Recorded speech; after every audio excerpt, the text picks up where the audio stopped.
Chapter 3408. In 1 second, 800 mail sign small divided by top net, Ling Yuma stopped. She turned and saw the little monk rushing back. Jingyuan, why are you back? The little monk's chest heaved up and down, and the anxiety on his face had not faded. But when he saw the man and woman hugging each other intimately, his expression turned cold and distant. The hand that was holding the prayer beads unconsciously tightened, almost crushing the beads. Something dark and ugly was bubbling in the depths of his heart, wanting to drill out. Jingyuan suddenly came back to his senses and realized what he was thinking. His face turned pale in an instant. He closed his eyes and put his palms together. Amitba. I will definitely repay your kindness in the future. He closed his eyes and put his palms together. Amitba. I will definitely repay benefactor Yuma's kindness in the future. With that, he turned and left. This time, he really did not look back. Ling Yuma let go of Luo Yu and wanted to call out to him. But she swallowed the words when they were at the tip of her tongue. So what if she called out to the little monk? Could she let the little monk accompany her all the time? Could she really snatch the little monk back to be her husband? Ling Yuma revealed a bitter smile and then let out a long sigh. The little monk only turned his head, and her heart that had just calmed down was in chaos again. Luo Yu looked at Ling Yuma's expression and suddenly got close to her. Fourth senior sister, are you in love? Get away. Ling Yuma slapped her away angrily. So what if I'm in love? Can you make a monk return to normal life? Luo Yu touched her nose and did not dare to provoke the lovelorn fourth senior sister again. Ling Yuma asked, where are little junior sister and the rest? Have you seen them? Luo Yu then remembered something. Fourth senior sister, something happened to second senior brother. He urgently needs the soul-nurturing pond water to save his life. Ling Yuma was shocked and quickly asked what happened. At this moment, the little monk, the unparalleled love, and the bitterness and resentment were all thrown to the back of her mind. Luo Yu briefly explained what happened recently. Sixth senior sister said that if there is no soul-nurturing pond water to restore his soul, second senior brother may be completely crippled for the rest of his life. Isn't it just soul-nurturing pond water? Ling Yuma pulled out a disdainful smile. This is what I have the most right now. Do you want the diluted inferior products or the purest coarse soul liquid? However much junior sister wants, I can give you. After second senior brother is cured, we'll go and skin every single person from that bullshit over the wave palace. It just so happens that I'm in a bad mood and need to vent. On the other side of the forest, Jingyuan, who had already walked far away, slowly stopped at the top of a mountain. He stood on the cliff, looking down at the mountains, rivers, houses, and fields, his expression blank and vacant. After a long time, the red rosary beads on his chest lit up slightly. Jingyuan's expression changed, and he put his palms together, returning to the appearance of an eminent monk who had not fallen into the mortal world. With a slight movement of his spiritual sense, a solemn Buddhist hall and a vague figure hidden in the darkness appeared in front of him. Upon seeing this person, Jingyuan hurriedly put his palms together. Greetings, eldest senior brother. Little junior brother, is your heart in disorder? A low voice slowly floated into Jingyuan's ears. His back suddenly stiffened, and his fingers tightened on the rosary beads, but he did not say anything. A soft sigh sounded. Did you get the soul-nurturing pond water? I didn't let you down. After a moment of silence, the low voice asked again, what about the whereabouts of the remnants of the Shinla sect? Did you find it? Chapter 34:10. However, the next moment, she hears the clear and pleasant voice of the fairy doctor softly ring in her ear. Qinzhou is the second brother of our Xiaoyao sect. So in terms of gratitude, it should be us kowtowing to you. Miss Ian, thank you for preserving second brother's chance of survival. They planted a puppet goo in second brother's body. This kind of goo specializes in devouring the souls of humans and beasts, turning them into a mindless, self-destructing shell that obeys orders. Mayan takes Ian Chu-Ching to the window where Chin-Jo is sleeping, and says in a low voice, I can remove the puppet goo now, but I can't guarantee that the soul absorbed by the puppet goo can be returned to second brother unharmed. So now we can only wait for Shao-Chi to come back with the soul-recuperating pond water. With the soul-recuperating pond water to nourish him, even if it's just a weakened soul-recuperating pond water. Plus her musician skill, soul-calming soul. Mayan can at least guarantee that second brother still has a chance to be cured. Ian Chu-Ching sits on the bed and looks down at the unconscious Chin-Jo, her eyes unblinking. There seems to be soft and brilliant starlight slowly dispersing in her eyes. She unconsciously reaches out to grab Chin-Jo's big rough hand, gently holding it. Her lips gently open and close, and she noiselessly whispers, second brother, this time, Shao-Ching finally won't drag you down. Miss Ian, did you know my second brother before? Hearing Mayan's voice, Ian Chu-Ching suddenly loosens her grip on Chin-Jo's hand. Her two small hands hurriedly hide behind her, and her whole face and ears are red. Just like a little girl who has been caught playing a prank. Mayan is once again amused, and she can't help but feel happy for her second brother. She didn't expect that second brother, with his silly appearance, could actually find such a kind little girl who wholeheartedly thinks for him. Ian Chu-Ching is embarrassed for a while, and wants to explain to Mayan. But she remembers that Mayan doesn't understand sign language. She frowns and thinks for a moment, then makes a gesture of writing with a pen. Mayan smiles and nods. Soon, someone brings up a charcoal pen and a cardboard. Ian Chu-Ching scribbles on it for a long time. Then she raises the cardboard in front of her for Mayan to see. It turns out that second brother is the son of the former elder of Lingbo Hall, Yufeng. However, when Jade Phoenix gave birth to Chin-Jo, she passed away due to dystocia. Even Chin-Jo, who had been in her mother's womb for too long during childbirth, had lost her mind and became mentally retarded. In the entire Over-the-Wave Palace, be it the adults or the children, they all ridiculed and bullied him in every possible way. As for Chin-Jo's father, he was just a low-level cultivator with an ordinary cultivation level. He did not even have the qualifications to stay in the surmounting wave hole. After Jade Phoenix died, she could only move to a small town next to Embroidered Silk City. At first, Chin-Jo's father would take good care of him. However, he immediately became impatient.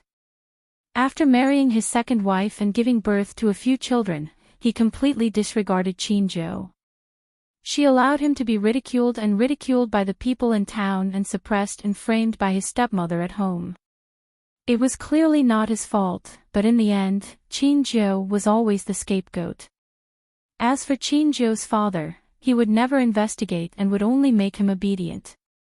When Chin-Jo was 7 years old, a group of young cultivators from the towering Wave Palace passed by the town and discovered the posthumous child of the once high and mighty elder Jade Phoenix. This group of people remembered the fun of bullying and humiliating Chin-Jo, so they reverted to their old ways. Chin-Jo couldn't bear it anymore, and accidentally killed a disciple surnamed Li. Unexpectedly, that disciple turned out to be the legitimate son of the Li family, a big family in town. Chapter 34:11.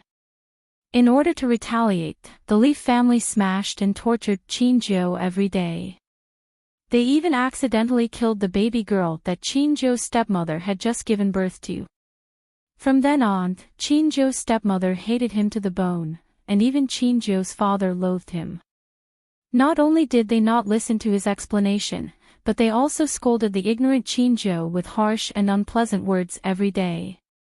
She watched Ian Chu-Ching describe Chin-Jo's childhood experience in words. Mu Yan's face turned cold. No wonder second brother always felt very insecure. When he was bullied by Hua Biyue in the Tianxian Mountains, he refused to resist. He seemed to be afraid that he would implicate others, implicate the Xiaoyao sect. It turned out that second brother had such a painful experience when he was a child. Over the wave hole. Mu Yan chews these 3 words over and over in her mouth, her eyes revealing a cold murderous intent. How strong is Mu Yan's divine soul now? Releasing the murderous aura from her body, Yin Chuqing suddenly turns pale with fright. Mu Yan comes back to her senses and quickly restrains her breath. Miss Yin, I'm sorry for scaring you. Please continue to tell me everything that happened that year. Yin Chuqing quickly shakes her head, then lowers her head again and writes several lines. Then she raises the cardboard again. Half of the little girl's face is hidden behind the cardboard, only her smooth forehead and twinkling almond-shaped eyes are exposed. She looks indescribably soft and cute.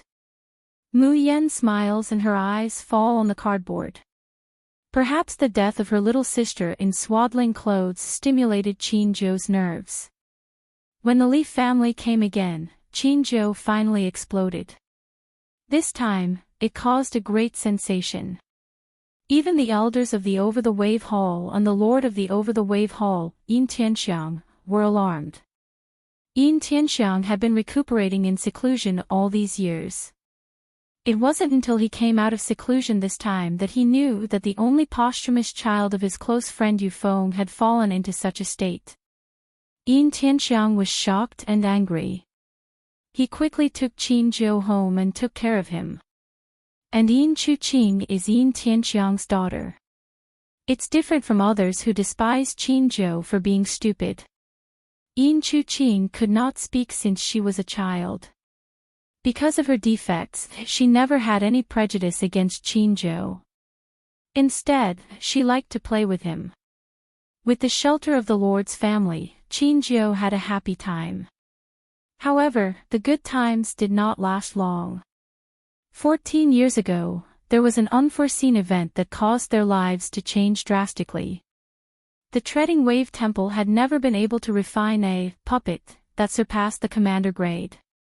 As a result, they were always at the bottom of the 8 major sections. One day, Deputy Temple Master Sun Yucheng brought a piece of great news. He had found the world's best puppet attraction in a valley, and he might be able to refine a real monarch-level puppet with it. Therefore, Yin Chuqing's father brought his trusted subordinates along with him. However, these people, including Yin Tianxiang, all died in the valley. Sun Yucheng was the only one who managed to escape. Later, Sun Yucheng became the master of the Over-the-Wave Palace. Uncle Sun, who used to be gentle and kind, bared his ferocious fangs. Yin Tianxiang's father had a peak commander-grade human puppet. Before he died, he handed over the control of the puppet to Yin Chuqing. But before Yin Chuqing could sign a contract with the human puppet, Sun Yucheng sent people to kill her. It was Qin Zhou who risked his life to protect her so that Yin Chuqing could complete the contract with the human puppet. However, Qin Zhou was knocked off the sky cliff and never heard from again. Yin Chuqing's eyes were bright, and there seemed to be crystal tears swirling in them. Chapter 34:12. Yin Chuqing's eyes were bright, and there seemed to be sparkling and translucent tears swirling in them. She wrote several sheets of paper before she finished telling a story from a long time ago. At that time, I always thought that second brother was dead. I killed him. I feel like I'm dreaming to be able to see him again. I heard from my second brother that he was very happy in the Xiaoyao school. It's great to have all of you by his side all these years. The girl smiled softly and blissfully, but she couldn't help but shed tears. However, he was not sad or sad. He was truly too happy. Mu Yan reaches out and rubs her head. It's also our second senior brother's fortune to have met you. I still have some matters to attend to. Can I trouble Miss Yin to stay here and take care of second senior brother? Her gaze swept over the 2 interlocked hands on the bed, and she suddenly smiled slyly. I'm afraid Miss Ian has no choice but to take care of me even if she doesn't want to. Ian Chu-ching was stunned. Only then did she realize that she was holding Qin-jo's hand again. Moreover, Qin-jo was clearly still unconscious, but those hands seemed to have their own consciousness, firmly grasping her little hand. Qin-jo's hands were very big, and there were thick calluses left behind by cultivation on his palms. He held Ian Chu-ching's smooth and soft little hand tightly, causing him to feel a slight pain. But Ian Chu-ching felt very at ease. It was as if this was the only way to prove that her second brother was still alive and by her side. But now that it's been pointed out by Mayan, Ian Chu-ching immediately blushes, wishing that she could find a hole to burrow into. Mu Yan teases this cute second sister-in-law enough before leaving with a smile. Sure enough, she was as bad as third brother. After Mayan leaves, the room falls into silence. Only then did Ian Chu-ching gently pat her burning little face. She turned around and looked at Qin-jo, who was lying on the bed with a gentle and blissful gaze. Suddenly, TST TST TST. Once again, a sharp buzzing sound rang out in his head. What was that sound? Ian Chu-ching furrowed her brows in pain. Qin-jo, who was holding his hand, also frowned. Ian Chu-ching only found it jarring. Qin-jo revealed a pained expression. Ah, ah. Ian Chu-ching anxiously called out twice, wanting to check on the condition of the Qin wine. A ray of light suddenly lit up between Qin-jo's eyebrows, and then a familiar cold voice sounded in Ian Chu-ching's ears. Eldest miss, you've gone out to play for so long. Shouldn't you be back by now? Sun Yu-chang. Ian Chu-ching widened her eyes in horror. She subconsciously opened her arms, wanting to protect Qin-jo behind her. At the same time, his hand touched the shelf beside him. As long as this was pushed down, it would definitely attract the attention of the people outside. That way, second brother could be saved. Eldest miss, I advise you not to act rashly. Floating island, towering wave hole. Eldest miss, didn't I ask you to bring back the Qin wine? Sun Yu-chang sat on a tall wooden armchair and looked down at Ian Chu-ching with a faint smile. Why did you come back alone? Ian Chu-ching pursed her lips tightly and didn't speak. Her pair of almond-shaped eyes glared fiercely at him. How dare you? Who told you to treat the Alliance Master with such an attitude? A foot ruthlessly kicked her from behind, sending her tumbling to the ground. Just a useless mute, do you think you're still the daughter of the lofty palace master? Sun Yu-chang caressed the jade ring on his hand, speaking unhurriedly. Without the jade slave, I want to see who will be able to protect you, Ian Chu-ching, in this towering wave hall in the future. Sun Yu-chang glanced coldly at Yu-nu, stood up and slowly walked down the stairs. By the time he was in front of Ian Chu-ching, the corners of his mouth had already curled up into a smile. Lei is right. With that, monarch, peerless puppet, this old and disobedient thing is no longer of any use. Since you dare to obstruct us. Murderous intent flashed in his eyes. With a wave of his hand, a pure black dagger was already in his hand. The dagger looked ordinary, but the moment it appeared, the surrounding temperature seemed to have dropped by more than 10 degrees. It was bone-chilling.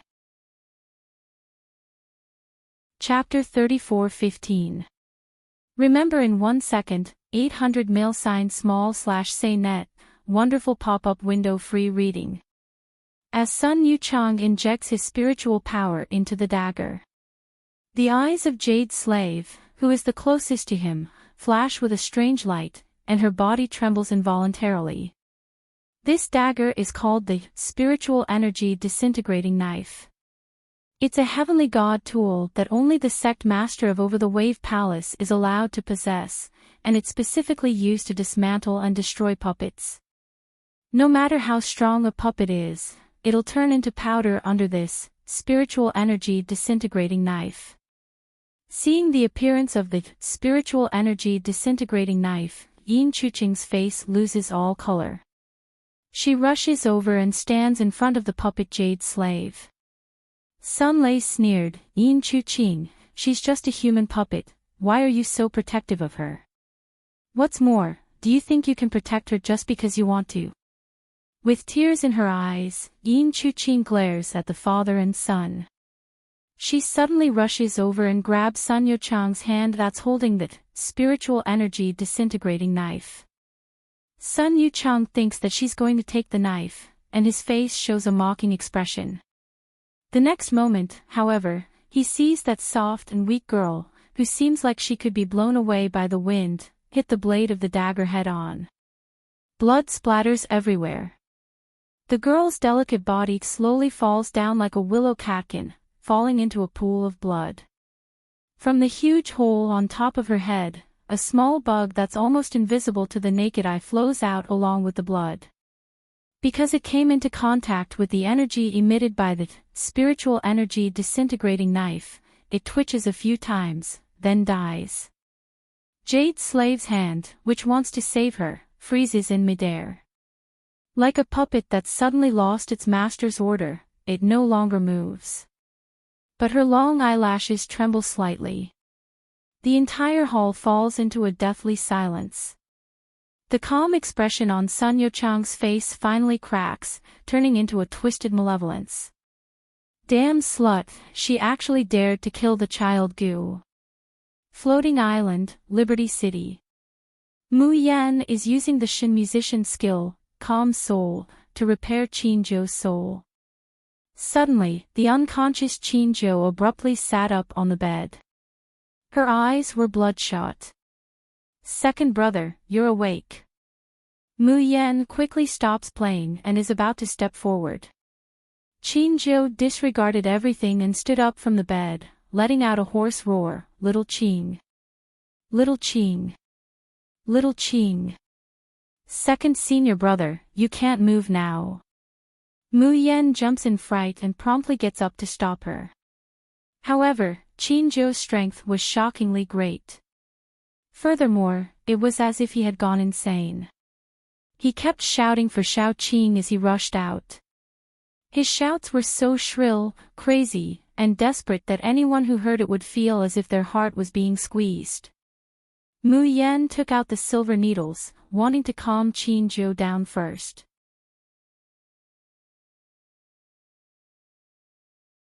Chapter 34:17.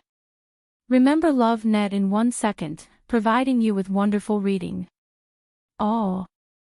You're crazy. Are you crazy? That's the head son. How dare you kill elder son? How dare you kill the head's only son? Even Zhou Zixuan and the others were dumbfounded. They had thought that Mu Yan would never hand over second young Master Qin. But they didn't expect that their miss would directly behead someone because of a disagreement. And the one she beheaded was the head's own son. Withdrawing her sword, Mu Yan didn't even look at Sun Lei's body. She said lightly, "Where's General Wei?" "Boss. Boss. Boss Wei is in the martial arts practice field. I'll call him over right away." "Mu Yan, no need, I'll go there myself." "Zhou Zixuan, miss, those people from Over the Wave Temple are running away." Mu Yan looked at the fleeing figures of a group of people and couldn't help showing a sarcastic smile. "Don't worry, they can't escape." Martial arts practice field of Liberty City. Under Wei Tsang's orders, an army of close to 100,000 was training in an orderly manner. Not long ago, they were just a motley crew who escaped from the gravel hill. They were selfish, bullied the weak, and feared the strong. If they gathered together, they might not even be able to defeat a disciple of the weakest sect. However, in just half a year, these tens of thousands of people had been completely reborn. They had become brave and skillful iron-blooded lions. These transformations were brought about by Mu Yan's elixirs and the skill rebirth, as well as Wei Mian's warlord strength and professional training. Now, they were not only obedient, but their strength had also increased greatly. Wei Mian had brought them into the dangerous jungle and experienced one bloody battle after another. They were already battle-hardened lions who had been honed in the battlefield of blood and fire. From now on, they no longer had to fear being abandoned in the gravel hill. They didn't have to fear being abolished and suffering unbearable pain. They married and had children in this increasingly prosperous Liberty City, and they had something to look forward to in their lives. Unlike half a year ago, at this time, Mu Yan and Wei Mian were equivalent to their parents, and Liberty City was their home. Especially Mu Yan. Everyone knew very well that without the city lord, they would always be a group of trash in the gravel hill without a tomorrow or a future. So when Mu Yan's figure falls next to Wei Mian, the tens of thousands of people who had not seen the city lord for a long time all revealed excited expressions and knelt down in unison. Greetings, Castellan. The dense army knelt down on the training field in unison, their bodies emitting a piercingly cold killing intent. Even Mu Yan, who had already seen the formation of the Nether Flame army, couldn't help but be moved. It was only now that she realized how big of a difference there was between a team led by a champion and a team without one. Wei Mian slowly bows towards Mayan. Greetings, Mississippi. Mu Yan got right to the point. If I want to go against Ling Bo Hall right now, would you dare? Wei Mian was slightly startled, then the corner of his mouth slowly curved up, revealing a disdainful smile. He turned his head to look at the army of 100,000 below and said in a clear voice, one of the 8 great sects of the floating island, Surging Wave Palace, injured the city lord's senior brother, and now they've come to bully us. The city lord asked if we dared to go against the towering Wave Palace. Answer me, do you dare? How dare you? How dare you? How dare you? Wei Mian's eyes burst with a bright light, and he shouted loudly, those who offend my Liberty City will be killed, destroyed, and annihilated. Kill. Destroy. Annihilate. Mobile users, please browse and read. For a better reading experience, please visit Zii. Chapter 34:18. For a time, mountains howled and tsunamis shook the world. At this moment, no one knew that a power was silently rising in a corner at the border of the dark Parasol Desert. Soon, it would turn into a hurricane and sweep across the entire floating island. Floating Island, Immaculate Web City where Towering Wave Palace was located. Have you heard? Towering Wave Palace is besieged by an army of 100,000 and is about to be finished. Are you kidding me? The Leaping Wave Temple is one of the 8 great sects. Unless the 3 major alliances or the Lan family empire mobilizes all their strength, who can trap them and kill them? I can also testify that this news is absolutely true. I have a relative who sweeps the outer courtyard of the Over the Wave Hall. He just ran out yesterday and said that the entire Over the Wave Hall is in a mess. The army that besieged the Towering Wave Palace is said to be from Carefree City. Liberty City. Did you hear it wrong? Which corner of the world did they come from? I've never even heard of them. How could they possibly mobilize 100,000 soldiers to besiege the Over the Wave Palace? Just as everyone was feeling bewildered, the sound of a bugle horn suddenly came from the direction of the sound. Everyone who had doubted the possibility of the Treading Wave Palace being besieged was stunned. This is the call for help from the other 3 alliances, 6 families, and 7 sects. No way. Is the Over the Wave Palace really at the end of its road? Quick, let's go and watch the show. I'd like to see which Carefree school is able to force Over the Wave Palace into such a desperate situation. It can't be that one of the 8 sects is going to change hands again, right? The crowd surged towards the over-the-wave palace like a tide. Some of the more powerful cultivators rode on their swords and soared into the sky. Those who were timid climbed to the peak of a nearby mountain and watched from afar. Then, they saw a densely packed army of 100,000, all dressed in uniform, surrounding the entire over-the-wave palace. Hiss! Everyone sucked in a breath of cold air. There's really an army of 100,000. What kind of force is this? Do you see the word embroidered on their clothes? I told you that they are from Liberty City. The person who first exposed the news immediately became arrogant. But there were also people who were full of doubts. Liberty City. Is there such a city on the floating island? Why haven't I heard of it before? At this moment, the crisp cry of a bird suddenly came from the sky. Look, the people from the demon sect are here. Isn't that the pavilion master's summoned beast? Before the crowd could see who it was, another person cried out in alarm, it's the Beitang family, they also came. Look! He's here with us. Even the In family is here. Of the 6 families and 8 sects, 2 families and 3 sects have already come. Are they all here to save the towering wave palace? Whoosh! Even one of the 3 alliances, the Luo Yun Alliance, is here. In the blink of an eye, these people from the 3 alliances, 6 families, and 8 sects all flew into the Rain Mountain, which was surrounded by 100,000 soldiers. On a mountain peak in the Rain Mountain, Mayan is standing on top of a cliff, coldly looking down at the far distance.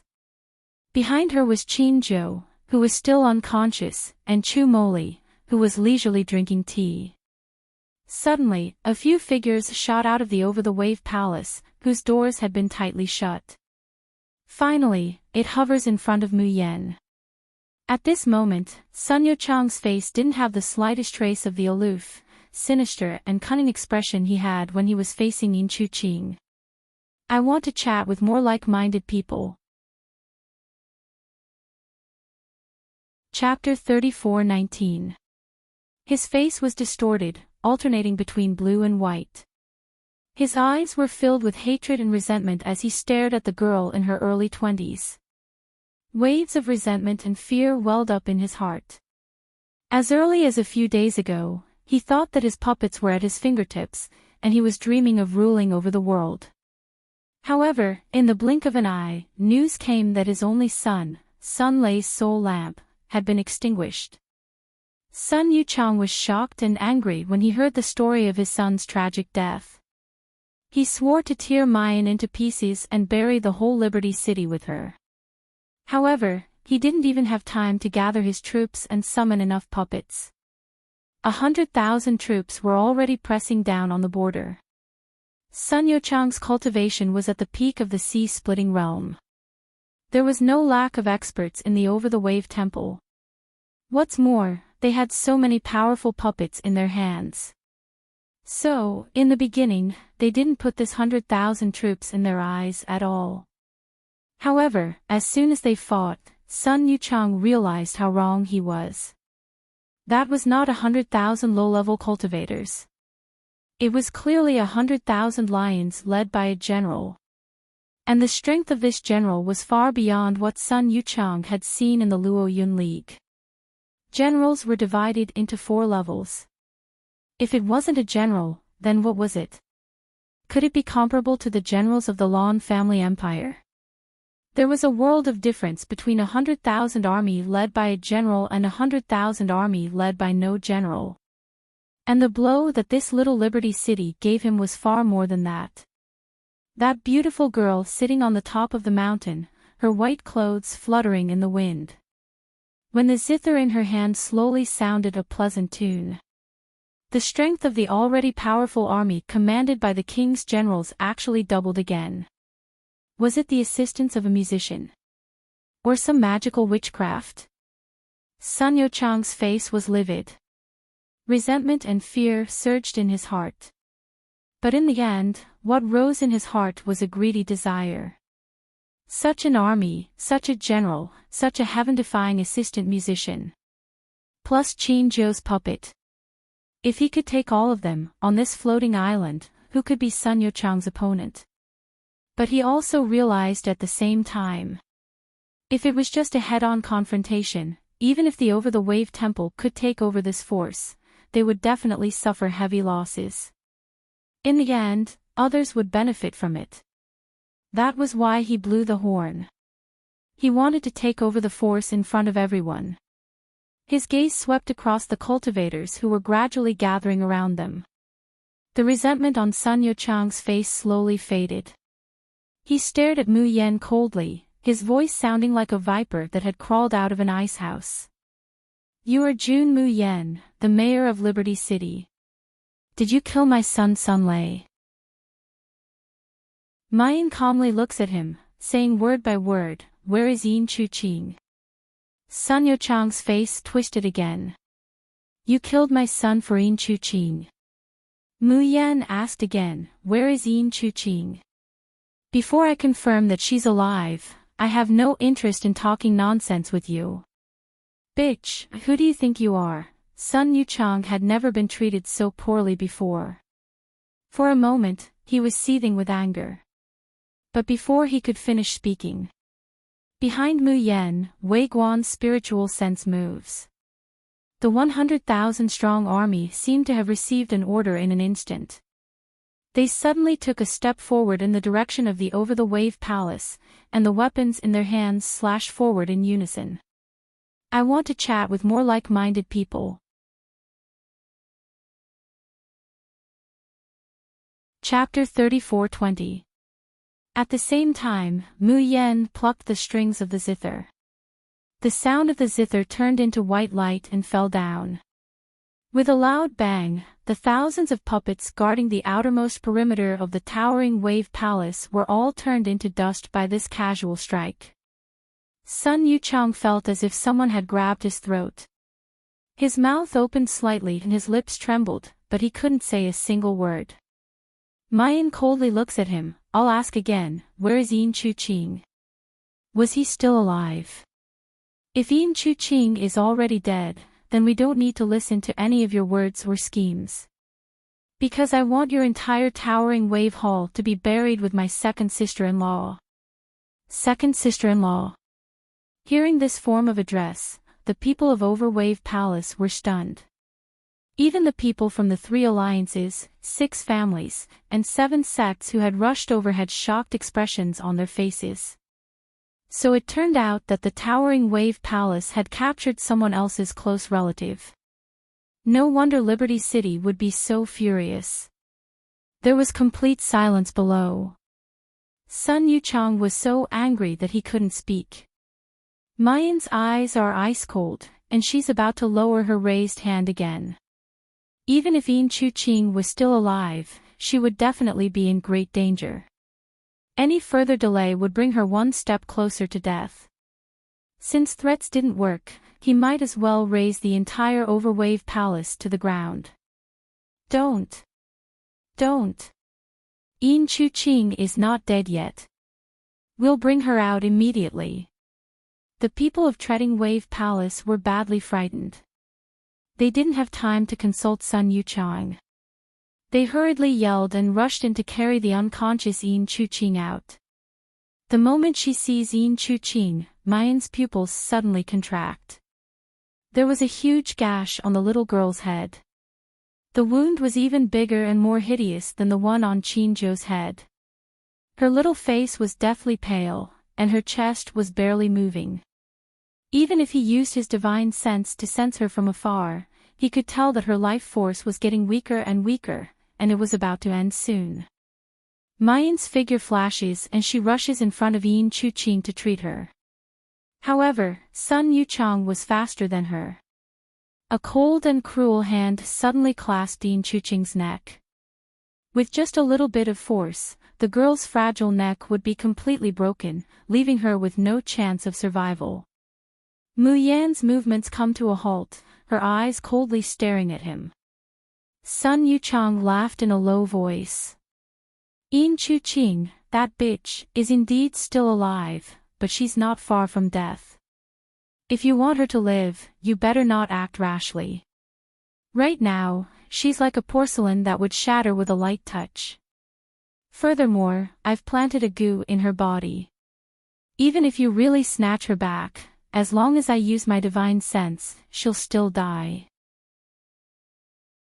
Mu Yan looked at the little girl in Sun Yuchang's hand, took a deep breath, and threw a porcelain bottle in front of Sun Yuchang. Let my second sister-in-law swallow the healing elixir first. I'll listen to you slowly about the rest of the conditions. Sun Yuchang gnashed his teeth in hatred at her arrogant attitude. But the situation was stronger than he was. This little girl's cultivation was not high, but the power she held in her hands was too strong, and it made him yearn for it too much. Moreover, Enchanting was indeed in a bad situation now. Perhaps he would stop breathing in the next moment. At that time, he wouldn't have any bargaining chips left. Sun Yuchang ordered his subordinates to let Enchanting take the pill, but he didn't dare to leave for even a moment. After confirming that Enchanting's condition had improved slightly, he turned his gaze to look at everyone present. Today, I blew the horn to invite everyone here, mainly to have everyone notarize a matter for me. Alliance Master Yi, you are the most virtuous and well-respected. I hope that you can fulfill my wish. The Luoyun Alliance's Alliance Master was a middle-aged man with a long beard fluttering in the wind. His skin was fair and firm, and he looked to be in his early 40s, but his cultivation was already at the peak of sea-splitting realm. He wanted to chat with more like-minded people.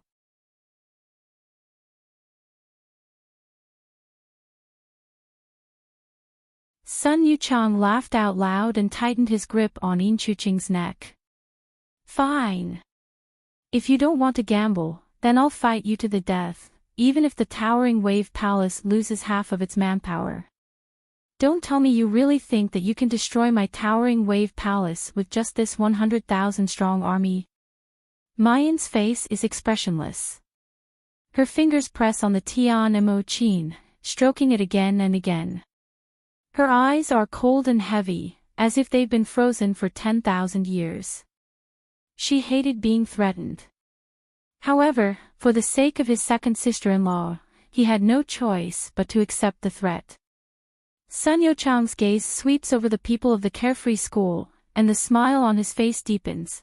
Of course, since it's a wager contract, it's naturally fair. I see that the highest cultivation in your Liberty City is only at the mountain opening realm. Then I'll reluctantly let 5 disciples under the mountain opening realm fight you in the death match.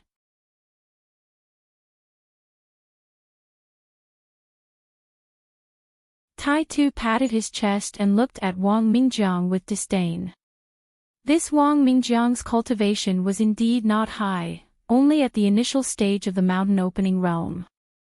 Moreover, he looked timid and cowardly, without any oppressive pressure around him.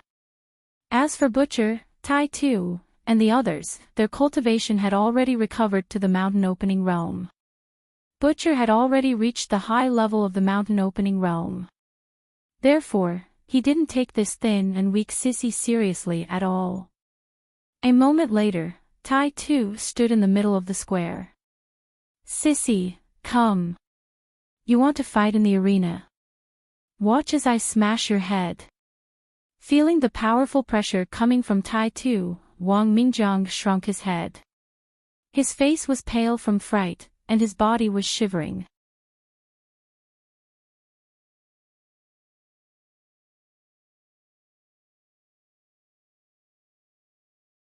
Chapter 34-24. An invincible troop of 100,000 would be his. Ha ha ha. To ensure that the battle would be foolproof, the third person that Sun Yuchang sent out was naturally extremely powerful. I am Song Yenrui of the Wave-Treading Temple. Who dares to fight me?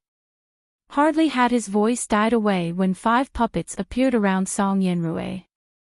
His strength was already at the peak of the mountain opening realm, and each of the 5 puppets was as strong as him. Also, they were the rarely seen flying birds. Elder Song is going to fight in the third match. It seems that Liberty City is definitely going to lose the bet.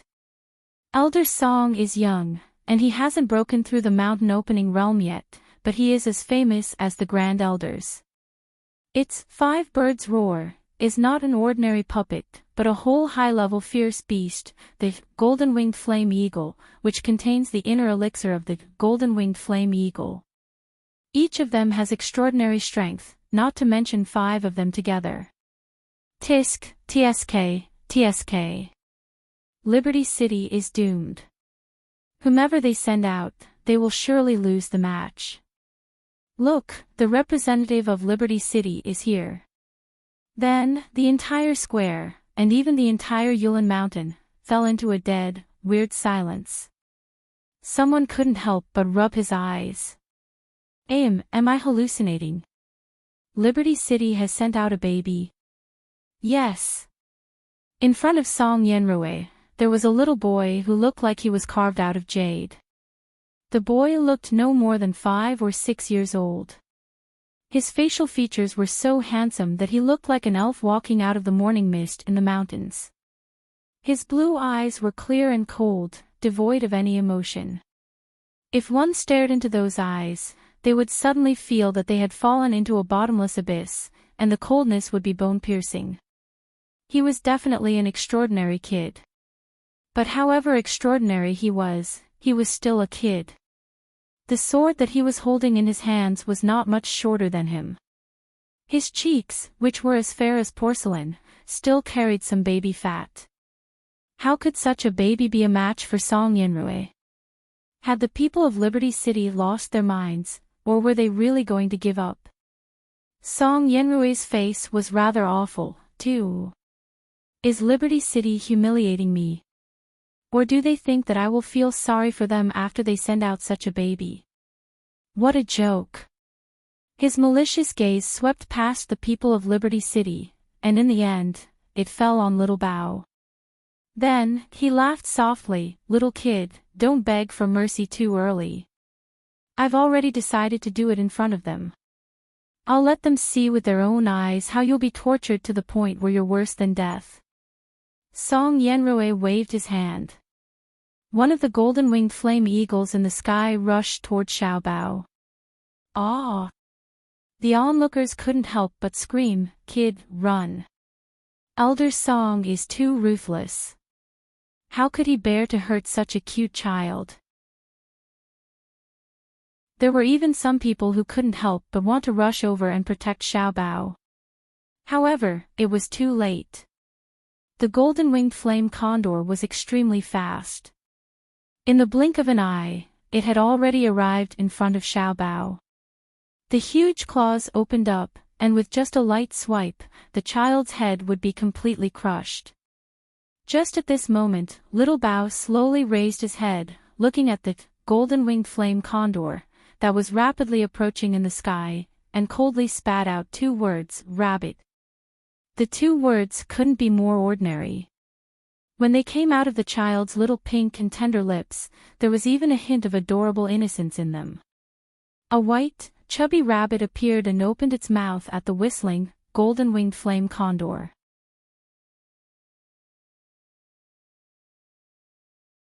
Chapter 34-25.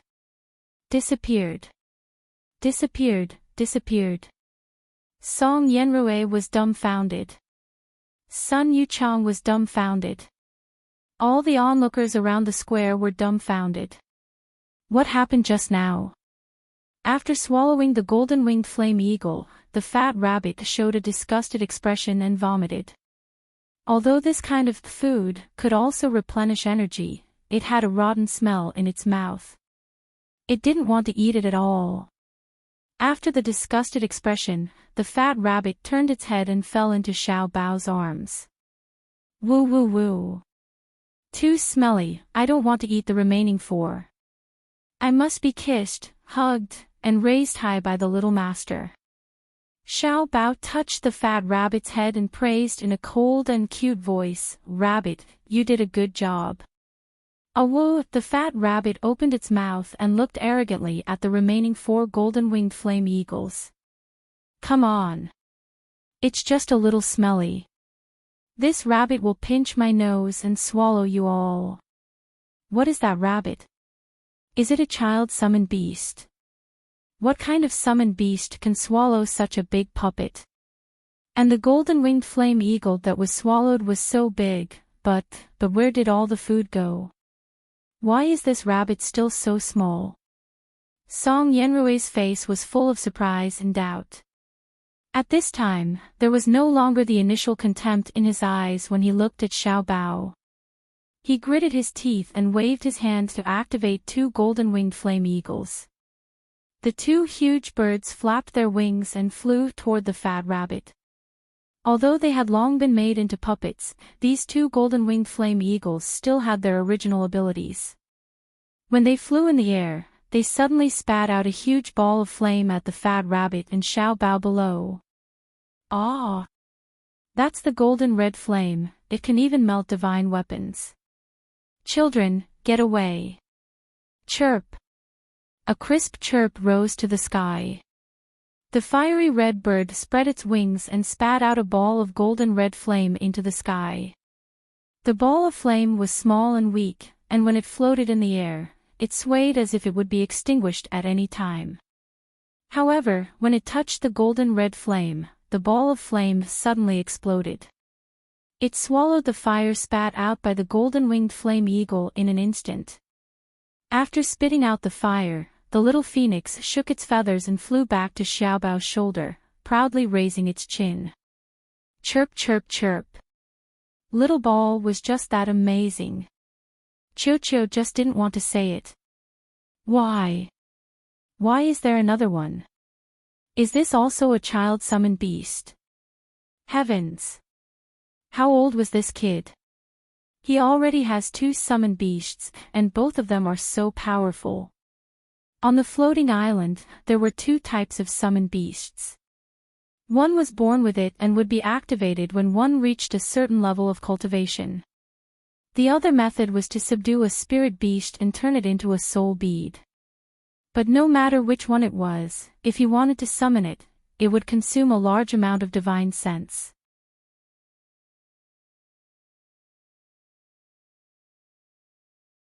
Chapter 34-26. I can't eat anymore, I really can't eat anymore. Song Yenrue is going crazy. His golden-winged flame condor had been refined for 30 years, and he only got 5 golden scarlet flames. He actually lost 3 just like that. And until now, he hasn't even figured out what the 2 summoned beasts of this little boy are. Song Yenrue looks up at the remaining 2 golden-winged flame condors, his face alternating between green and white. His puppets must not be lost again. So what if the summoned beasts are powerful? A little doll was a little doll after all. As long as he killed the main character. As long as he kills the master, these summoned beasts will soon vanish. Thinking of this, Song Yenrue is about to pull out the long sword on his back. However, it's too late. A sword light slashes through the sky like lightning, heading straight for his face. Accompanying it is the sound of waves that belong to Bai Xie that others can't hear. Wahahaha, it's finally Laozi's turn to show off. Useless dead rabbit, if you can't eat anymore, then stay far away. Watch Laozi bring the little master to kill in all directions, swallowing the mountains and rivers. The fat rabbit, who was about to faint from eating too much, can't take it anymore. Awoo! It calls little Phoenix, and directly rushes towards the 2 golden-winged flame condors. Get lost! This rabbit is the little master's #1 pet. You dead sword, you're nothing. In Liberty City's formation. Butcher and the others stare dumbfounded at the little boy who is killing in all directions, and can't help but swallow their saliva. We only know that the little master is very powerful, but this power is too, they don't even know how to describe it. Their city lord is already heaven-defying enough, but the son he gave birth to can be even more powerful. A 6-year-old baby can actually defeat Elder Song, who is at the mountain opening realm. Who can believe it? Mayan smiles slightly, slowly loosens her clenched hands, and gently exhales. In fact, this victory was very lucky. In terms of strength, Xiao Bao is certainly not Song Yenrui's opponent now. At first, Mayan didn't agree to Xiao Bao's appearance at all. Until she learned from her subordinates that Song Yenrui's puppets were directly refined from golden-winged flame condors with inner cores. And the reason why Song Yenrui has such a great reputation is not because of his powerful fighting strength, but because his divine sense is vast and sensitive, and he can control 5 golden-winged flame condors at the same time to launch various attacks. Mu Yan immediately realizes that Xiao Bao, or rather, the fat rabbit, is Song Yenrui's nemesis. The truth was just as she had expected. The third life and death arena battle came to an end in a short period of time. Xiao Bao had won, and he'd won in a clean and efficient manner.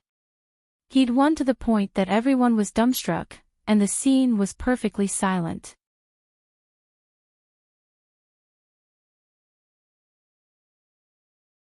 Chapter 34-27.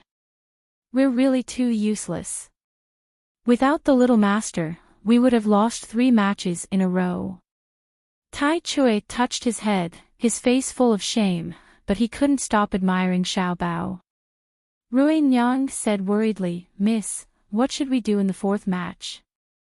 Everyone knew that Mu Yan was very strong, and she had to be the last one to prevent any accidents. But in this case, what about the 4th match?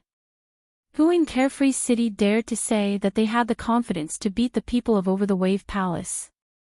Mu Yan couldn't help but frown slightly. She originally wanted someone to stall for time, hoping to wait for Luoyu to rush back from the soul cultivation pond. Luoyu's cultivation might not be high enough. But in this world, when it came to playing with puppets, if he claimed to be second, no one would dare to claim to be first. But now, it was obviously too late. Chu Moli's calm voice came from behind, "How about I go?" "No." Mu Yan refused without thinking. She was very clear about her 3rd senior brother's situation. In order to send several fellow disciples to the floating island, the injuries he suffered could not be healed with just a few treatments. Chu Moli wanted to speak again. Mu Yan coldly glared at him, "If I say no, then no. If we lose, then we lose. At worst, we'll just surrender to Over the Wave Palace and destroy it." Chu Moli chuckled, not saying anything more. But at this time, a hoarse voice suddenly came from behind. "Junior sister, I'll go for the 4th match."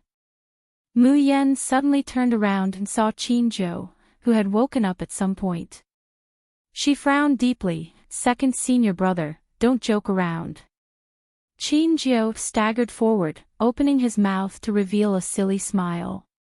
"It's me who wants to save little Qing. I must do my part."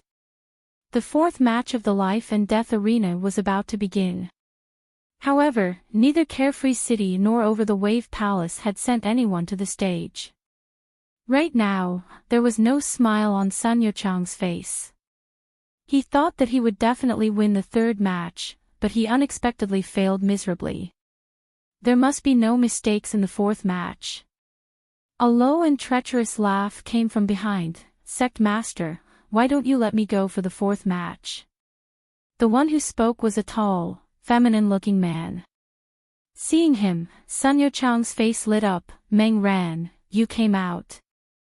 Ha ha ha, with you around, we'll definitely win this death match." Seeing the feminine man walking into the center of the square, a cultivator behind Zhou Zixuan's expression changed greatly. He leaned close to his ear and whispered a few words. Zhou Zixuan turned pale with fright when he heard this. "Miss, I'm afraid this Meng Ran won't be easy to deal with," he said in a deep voice. Meng Ran is the only cultivator in the entire Surmounting Wave Palace who doesn't use puppets. Because he can win without using a puppet. Mu Yan's expression turned cold as she turned to look at Zhou Zixuan. "Why?" Zhou Zixuan took a deep breath and said, because he possesses a speed that surpasses a peak sea-splitting realm expert. No one could catch him, no one could see his movements clearly, and no one could block his life-risking attack that consumed all the spiritual energy in his body. The scariest thing about fighting Meng Ran wasn't winning or losing, but dying under his self-sacrificial strike. Even a sea-shattering realm expert would lose half his life. Mu Yan's face instantly sinks. Previously, she only disapproved of Qin Zhou's participation in the fourth match. Now, he was determined not to agree. Second senior brother's injuries were severe, and there were still puppet goo in his body that had not been expelled.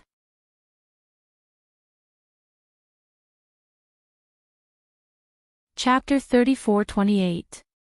Asking him to fight such an opponent to the death was no different from asking for his life. Junior sister. Qin Zhou was anxious. He staggered forward, trying to grab Mu Yan. However, Mu Yan had already made up her mind. Second brother, you don't have to say any more. No matter what, I won't agree to let you go. Before she finished speaking, a clear voice came from the distant sky, directly into the ears of Mu Yan, Qin Zhou, and Chu Moli. Junior sister, then let me go, okay?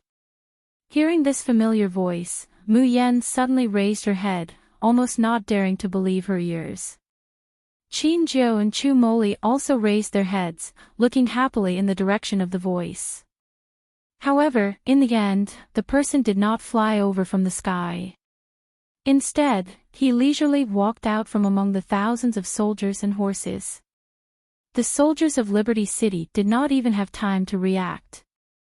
When they realized that someone had brushed past them, they were horrified and vigilant. It was a tall and slender young man.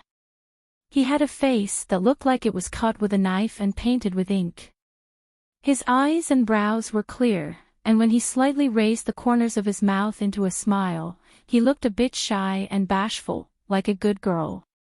But when he slowly walked over, he had a bit of the graceful and heroic bearing that belonged to a young man. Fifth brother. Little Five. Mu Yan did not expect that Ling Yuxing would reunite with them at this time. Why are you here?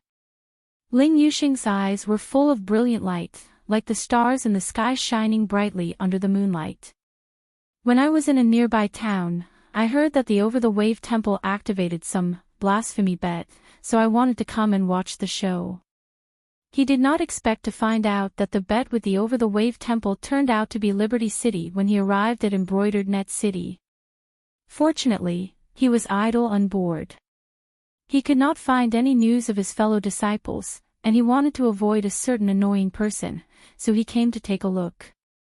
Otherwise, he would not even know that his junior sister and the others were in danger. Fifth brother, where on the floating island did you land? Mu Yan looked him up and down, her eyes revealing a look of amazement. Your cultivation progress is too big. At this time, Ling Yuxing was already at the third stage of Golden Immortal. In terms of cultivation, he was even a little higher than Mu Yan. What on earth did fifth brother experience during this time? Ling Yuxing glanced at Meng Ran, who was waiting in the square, and said in a warm voice, let's talk about this after I return. Second senior brother, third senior brother, junior sister, I will represent Liberty City in the fourth match. Do you have any objections? Chu Moli showed a faint smile. He picked up the teacup and gently swirled it. He did not say anything. The tense expression on Qin Zhou's face relaxed, revealing a look of relief. She nodded heavily.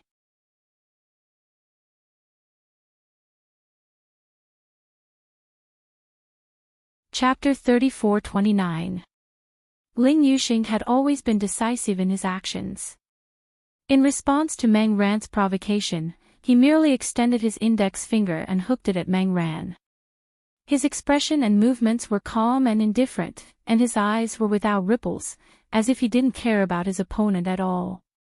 Meng Ran's face darkened. His feet slowly moved across the ground in a crisscross pattern.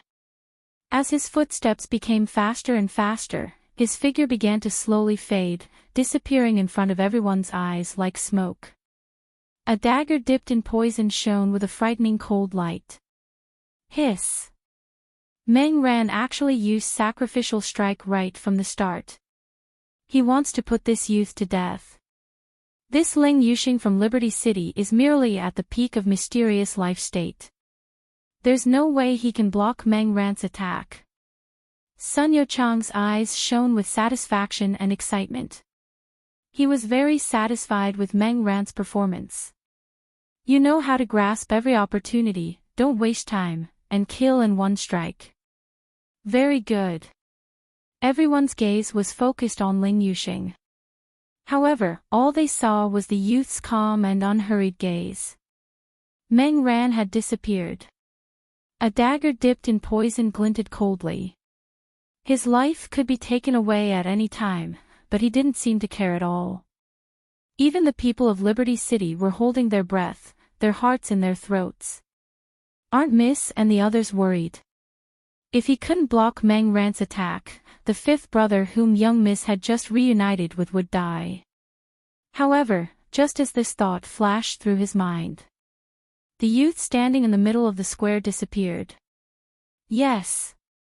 It wasn't like Meng Ran, who disappeared bit by bit like smoke or mist after taking a step. Ling Yuxing's figure disappeared instantly. Only Sun Youchang, whose cultivation was high and whose eyesight was as good as Mu Yan's, could see the trajectory of him leaving in a flash. Sun Youchang's pupils suddenly contracted, and the complacent smile on his face completely stiffened. On the square, two figures slowly appeared. Looking at the scene before them, everyone sucked in a breath of cold air. The handsome young man was holding the dagger that originally belonged to Meng Ran in his hand. The blade glowed with a strange green light as it pressed against Meng Ran's neck. If he took another step forward, his throat would be slit by this poison dagger. Beads of sweat rolled down Meng Ran's forehead. His face was full of fear and disbelief. How did you do it? Why are you able to dodge my attack? The smile on Ling Yuxing's face didn't even change as he said indifferently, isn't the reason very simple? I'm faster than you. Yes. It was such a simple reason.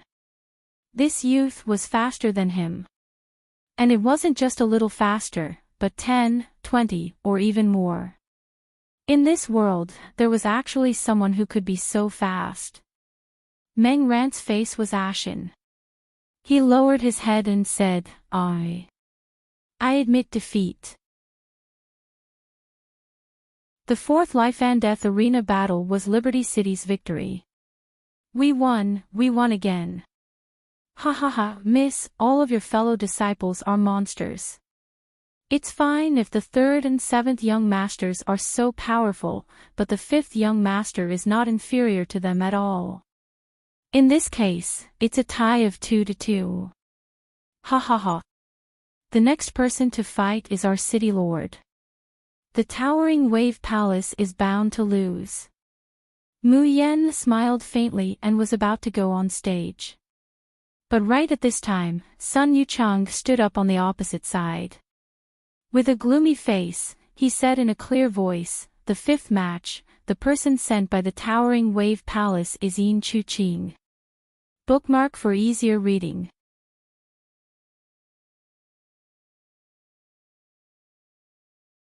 Chapter 34:30. What? Mu Yan's steps stop. Qin Zhou, who was sitting on the chair, suddenly stood up, her gaze fixed in the direction of the treading wave palace. Even Chu Moli revealed an astonished expression. How could Enchanting be the one to appear?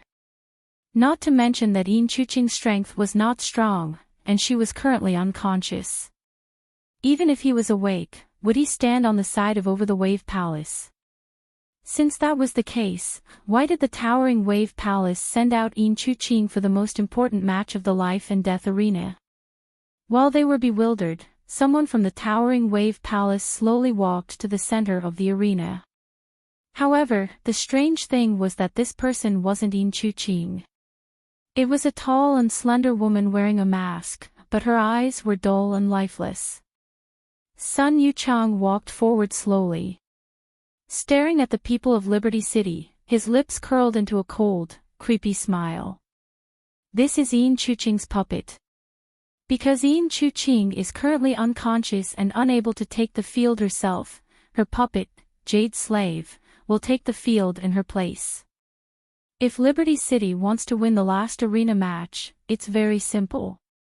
As long as you kill this puppet, it will be your victory. This humanoid puppet is very strong. It's even far beyond the sea-shattering realm.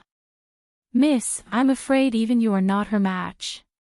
It's not just a matter of the human puppet's strength. They had allowed Miss Yin's puppet to fight. If the puppet was destroyed, Miss Yin would also be heavily injured. What a vicious scheme by Towering Wave Temple. Ling Yuxing had just arrived and didn't understand the situation, but he was aware of how tense the situation was. Junior sister, what do you plan to do now? Mayan knits her brows and is about to speak. Qin Jiao slowly straightened her body and walked towards the center of the square. Second senior brother. Your injuries have not healed, and the puppet goo in your body has not been completely suppressed. How can you go on stage? Qin Jiao stared blankly at the Jade Slave in the center of the square, then looked at the unconscious Yin Chuqing in Sun Yuchang's hands. Then he turned around and revealed a pale but honest smile to Mu Yan and the others. Old 3, little 5, little junior sister, it's always been you guys, helping me protect me. How could he, Qin Jiao, become a member of the Unfettered Seven? How could he make his junior sister and the others protect and pamper him like that? He was the only one who wanted to save Shaoqing. He was clearly the only one who had offended the Treading Wave Palace. But little junior sister didn't hesitate to send out 100,000 soldiers. In the Xiaoyao school, he wasn't as resourceful as the third brother. He wasn't as fast as the fifth brother. He wasn't as flamboyant as the fourth sister. He wasn't like the seventh brother, who could summon a mythical beast. Not to mention the eldest brother and the omnipotent junior sister. He was so stupid, so vulgar, so useless. But her fellow apprentices had never thought of abandoning her. So this time, it was his turn to bear and protect.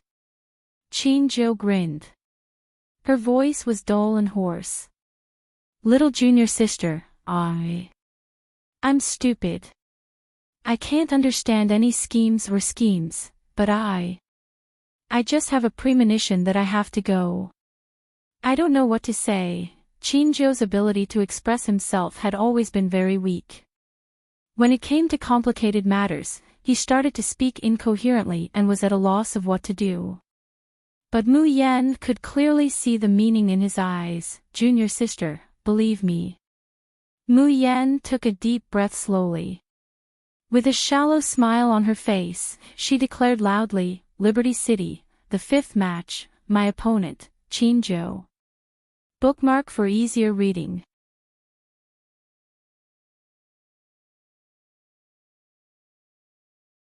Chapter 34-31. Hearing the name Qin Jiao, Sun Yuchang was taken aback.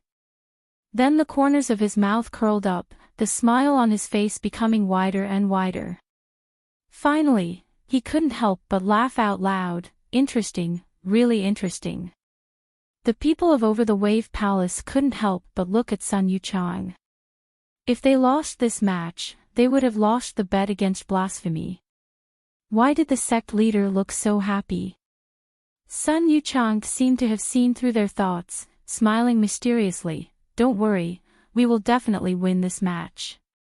Because he held this trump card in his hand, he was sure that he, Sun Yuchang, would win the bet against blasphemy. Qin Jiao stood in the center of the square, looking at the masked woman opposite him, taking a deep breath. The spiritual power in his body slowly gathered, a pair of black gold hammers appearing in his hands. He knew that if he destroyed this puppet, little Qin would be injured. But as long as his junior sister was here, little Qing's injury would definitely be healed. Qingzhou suddenly raised the hammers and smashed towards Jade's slave. Jade's slave was a puppet. When Qingzhou didn't attack, she just stood there quietly. From the looks of it, it was completely lifeless. But when the black gold hammers smashed in front of him, Jade's slave seemed to have a conditioned reflex, pushing out a palm towards Qingzhou. Boom! Qingzhou flew out, falling to the ground and spitting out a mouthful of blood. Second senior brother. A familiar anxious voice came to his ears. Qingzhou shook his head, trying to shake off the buzzing in his mind. But his brain seemed to be boiling in an instant. His entire head felt like it was about to explode, burning, stinging, rolling. Qingzhou tightly covered his head, curling up on the ground. Jade's slave was already walking towards him step by step. She didn't need any magical arts, magic treasures or weapons. Relying on his sea-splitting realm cultivation base, he only needed a light palm strike infused with spiritual energy to completely crush Qingzhou's internal organs. But when Jade's slave's hand reached in front of Qingzhou, it suddenly stopped. Because there was a melodious zither sound coming from the side. This zither sound was mellow and pleasant to the ear. It didn't contain any spiritual power, but it was like a pair of gentle hands gently caressing Qingzhou's body and soul. And as the zither sound continued, the pain on Qingzhou's face disappeared. Instead, a ray of light was emitted from his chest. Bit by bit, his chest, head, and entire body were swallowed up. This ray of light also became a barrier, blocking Jade's slave's attack outside.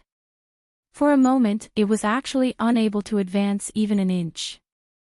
Sun Yuchang abruptly stands up from his seat, his expression sinister as he bellows, "Jun Mayan, you're cheating." In the distance, the white-clothed girl played the zither, and her pale lips curled into a mocking smile. Cheating?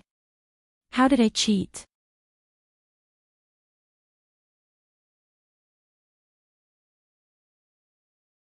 Chapter 34-32. Now that Qingzhou was not at the peak of the tribulation, he had no chance of winning no matter what. Only by breaking through to the golden immortal level would he have a chance of survival. But this kind of consumption was also extremely huge for Mu Yen. So as time went on, her face grew paler and paler, and the hand that was playing the zither even trembled slightly. Finally, the sound of a zither slowly rising in pitch resounded. On the battlefield, Qingzhou's body burst out with dazzling white light. A powerful energy emanated from his body.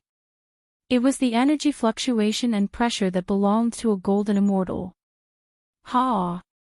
He broke through, he actually broke through to the mysterious life realm on the spot. How on earth did he do it?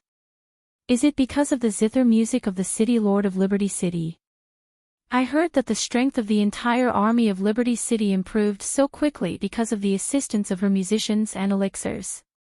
I've also heard from the people of the Dark Moon Palace that the City Lord of Liberty City is not only a peerlessly beautiful assistant musician, but also a powerful elixir master, and even a doctor with nature-defying medical skills.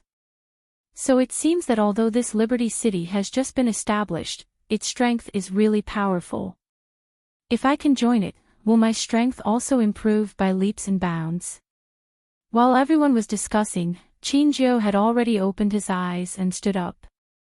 His turbid eyes seemed to be ignited with flames, emitting a scorching light. Jade's slave pushed out with her palm, but failed to touch Qingzhou's body.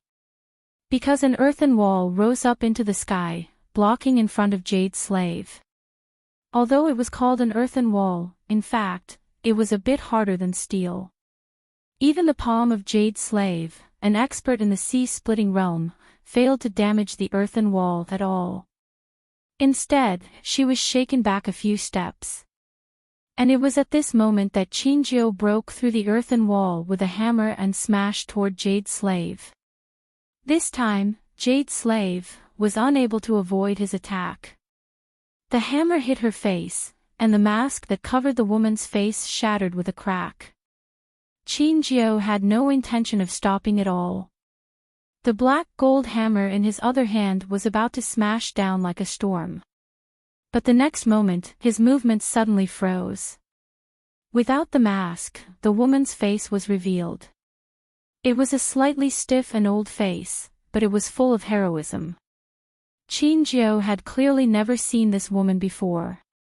But the moment he saw this face, an indescribable sorrow welled up in his heart for some reason.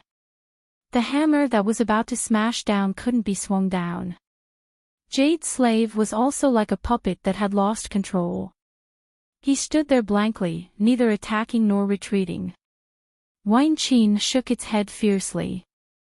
No. He could not hesitate. If they couldn't win this match, what would happen to little Qing? What about Liberty City?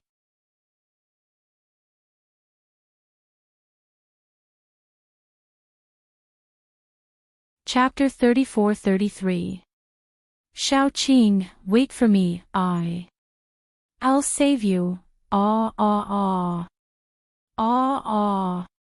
However, as he says that, Shao Qing shouts even more anxiously, tears falling like rain.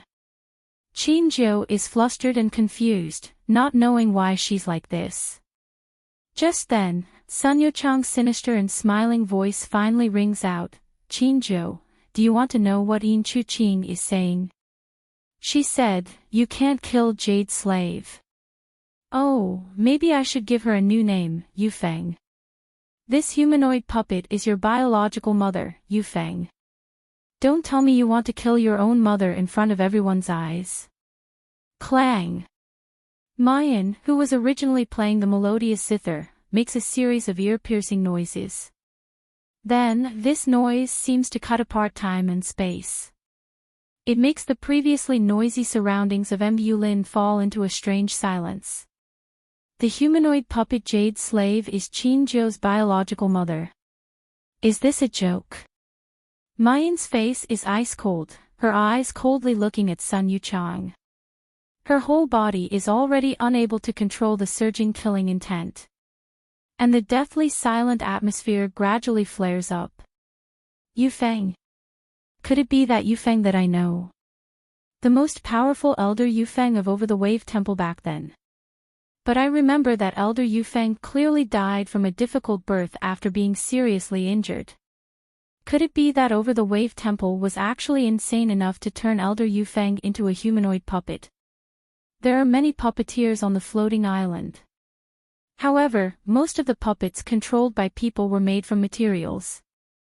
A few people can capture a powerful vicious beast alive, but they are powerless to fuse it into their own summoned beast, so they turn it into a beast puppet.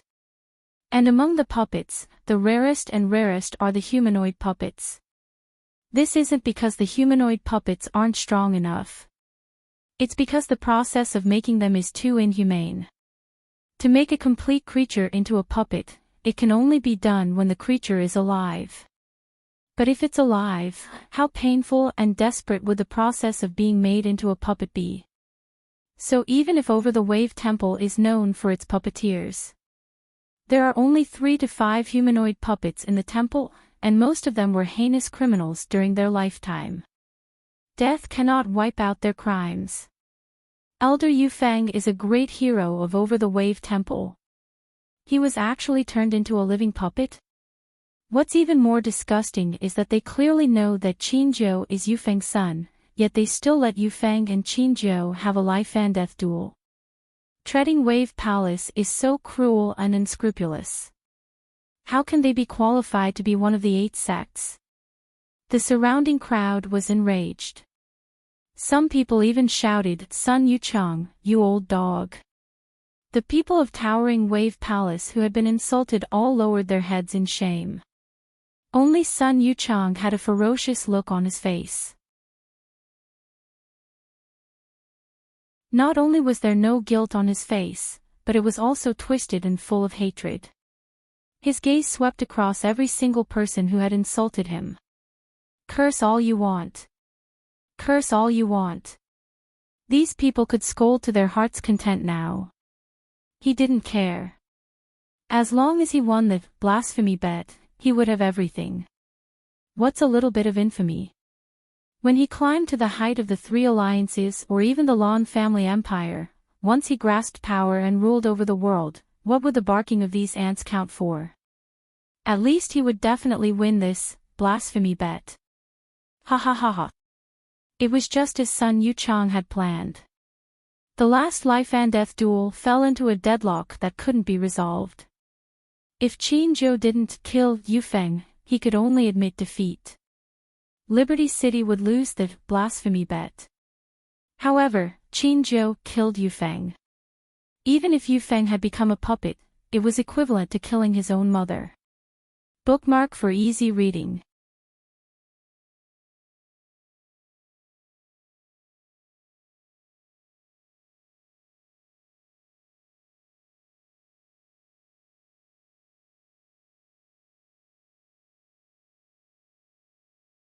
Qin Zhou slowly stretched out her hand and touched the drop of blood on her abdomen. She muttered hoarsely, "Mother. Mother. Mother. Where are you?" Mother, just now, he thought that he had finally found his mother and that he could be filial to her and take care of her. But in the next moment, his mother turned into a bloody mist, exploding in front of him, not even her bones remaining. Mu Yan and Ling Yuxing quickly fly forward and support the tottering Qin Zhou. "Second senior brother, how are you?" Qin Zhou blankly looked at the two of them. She stretched out a finger that was stained with blood and said hoarsely, I found my mother, but she disappeared again. Mother is bleeding, she must have been injured. Little junior sister, you save her." Bookmark for easier reading.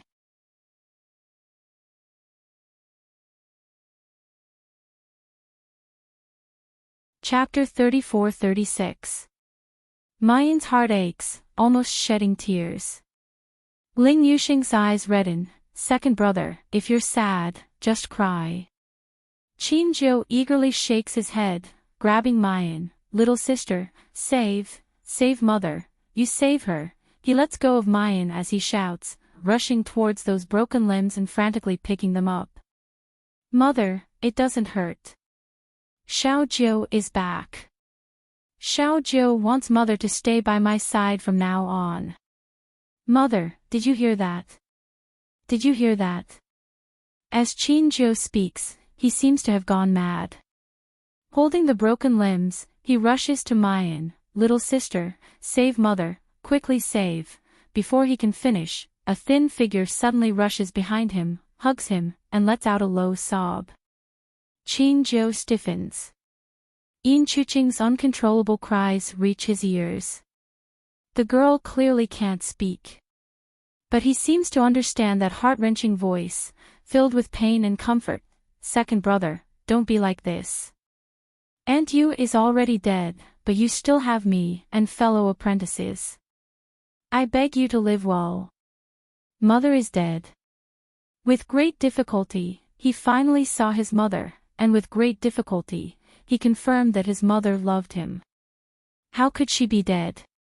Qin Zhou lowers his head, looking at the tragic broken limbs in his hands.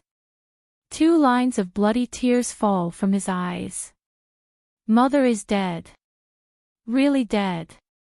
For him, not even her bones remain. Qin Zhou's eyes are stained with blood, and his body begins to tremble violently. His face reveals a ferocious, beast-like killing intent. But the next moment, the sound of the zither resounds, and at the same time, a black light flashes. Qin Zhou's body suddenly trembles, and he softly falls down. Ling Yuxing promptly steps forward to catch him. But Mayan looks at Chu Moli. A black light slowly fades from Chu Moli's hand. His expression is indifferent, but there's an indescribable emotion churning in his eyes. But the voice that comes out is still as calm and unhurried as ever. "Little sister has also noticed, right? Second brother should not be emotional at this time. Otherwise, the puppet goo in his body will be activated." Mayan nods, stoops to feed Qin Zhou an elixir, and hands him and Yin Chu Qing over to Ling Yuxing. Fifth brother, please help protect them. Ling Yuxing nodded. What about you, junior sister? Mayan raises her hand, and the Tian Mo Qin floats in the air. There's no one playing it, but it emits a pleasant sound. Her lips curled into a cold arc as she said, the boring, blasphemy bet, game is over. It's time to settle the scores. Unfettered army, heed my command. Whoosh! Wei Mian was the first to kneel. He activated his divine sense. The 100,000 soldiers surrounding Mount Yulin received the order and knelt down in unison. Yes, City Lord. Mayan's figure soars into the air, her cold and austere eyes looking at Sun Yuchang, looking at everyone in the over-the-wave palace. Capture every single person from Towering Wave Palace. If anyone resists, kill them. Kill. Kill. Kill. The deafening roar shook the mountains and the earth. It also caused every single person in the Towering Wave Hall to be so frightened that their faces turned ashen. They fell to the ground on their butts, unable to summon up any courage to resist. Sun Yuchang's eyes were ferocious. He shook his head frantically and roared hysterically, impossible. Impossible. How could I lose? How could I possibly lose? However, at this time, the cold and emotionless voice of the Luoyun Union's leader, Shuasong, came from above.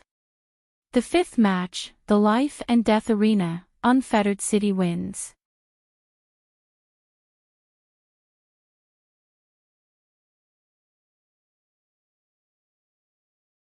The Clear Sky sect has so many people, but when faced with that young man called Han Yi, they don't have the slightest strength to fight back. In the end, they obediently offered up more than half of the treasures in the sect's treasury before this ancestor could leave. Before leaving, Han Yi made it very clear that he came on behalf of Liberty City to demand compensation and mental damage. From then on, the insignificant Liberty City that had just risen was blacklisted by everyone in the Clear Sky sect that they absolutely could not afford to offend. When the blasphemy bet started, everyone thought that the Xiaoyao school, which had no top cultivators, would definitely lose. Only Qi Menghui wanted to sneer. Lose? No top-notch experts. Are you guys dreaming? As long as that young man called Han Yi comes out, he can casually wave his sleeves and exterminate the entire over-the-wave palace, leaving not a single chicken or dog alive. And the facts completely confirmed Qi Menghui's prediction. The strength of Liberty City is so frightening. They have an army of 100,000.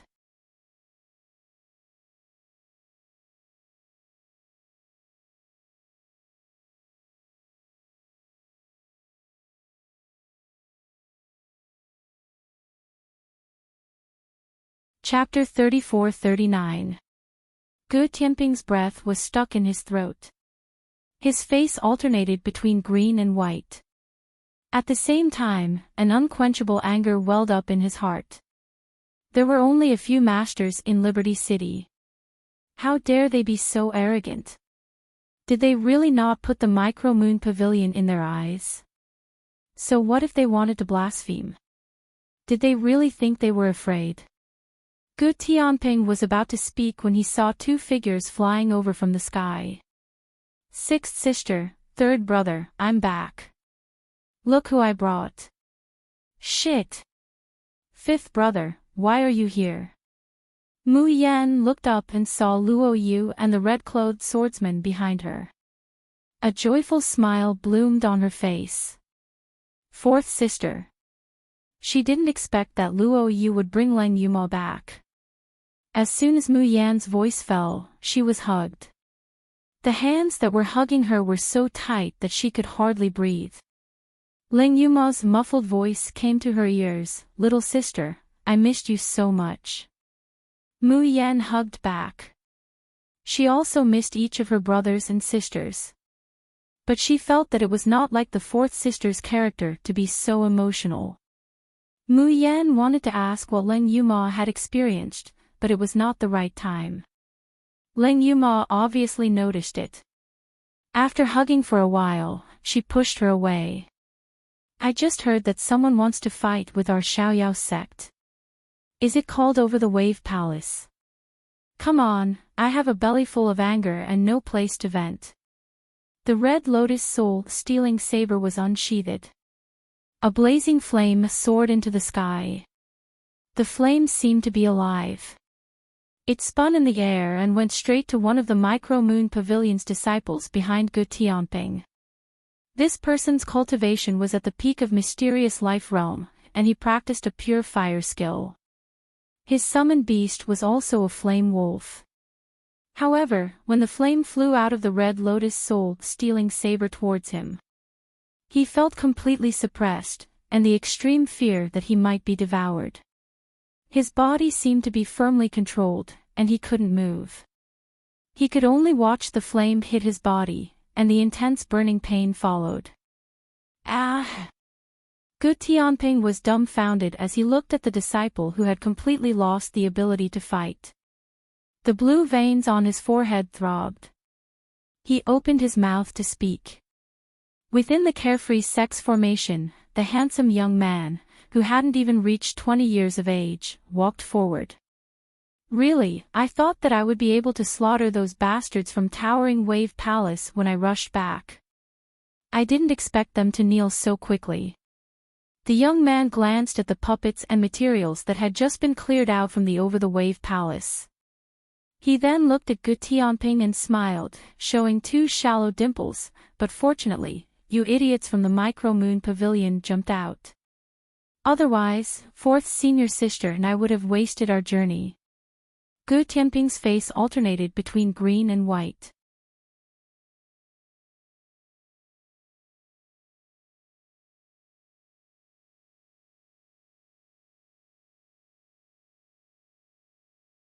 It was as if nothing had happened in Embroidered Net City and Rainy Rain Mountain. However, everyone knew. From this moment on, Liberty City's name would resound across the entire floating island. It would replace the Soaring Wave Temple as one of the 8 great sects. Leader, do you need us to investigate the background of Liberty City and Mayan? Hearing his subordinate's inquiry, Ishuasong shook his head. His eyes were deep. Don't act rashly. If you offend Liberty City like that idiot Gu Tianping, I'll make you suffer the consequences. Yes, this subordinate dares not. However, there's one more thing. This subordinate just got the news. What news? Leader, do you still remember that Xiang Yunzhou, the leader of the Sacred Heaven Alliance, had a strange illness some time ago and has been looking for a doctor?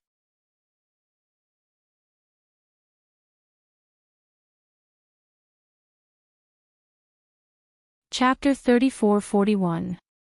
Alliance Chief, do you still remember the Alliance Chief of the Sacred Heaven Alliance, Xiang Yunzhou, who has been suffering from a strange illness recently and has been looking for a doctor?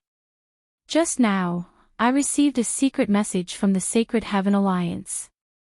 Leader Xiang's illness has been cured, and the person who cured him is Jun Mayan, the governor of Liberty City. Yi Shuasong's pupils suddenly shrank. She's also a doctor. Even godly doctor he couldn't cure Alliance Master Xiang's illness, but Jun Mayan could. She even caused the Lan family empire to send Wen Jian to die. I'm afraid that Jun Mayan's medical skills can no longer be described as good. Yi Shuasong's breathing suddenly became rough, his face filled with excitement and longing. He suppressed his surging emotions and said in a low voice, "Go and find out how Xiang Yunzhou's illness was cured. Also, send some gifts to Liberty City in the name of the Luo Yun Alliance. We can't afford to offend them." Yes, Alliance Master. Carefree City, Floating Island. Qin Jiu slowly opened her eyes and looked at the familiar furnishings in the room, but she couldn't tell what day it was. His brain was sluggish, as if someone had dug out a piece of it. He couldn't remember anything important. Or rather, he didn't want to think about it. Aw dash! Cries of surprise could be heard. Then, an ecstatic and beautiful face appeared in front of Chinjo.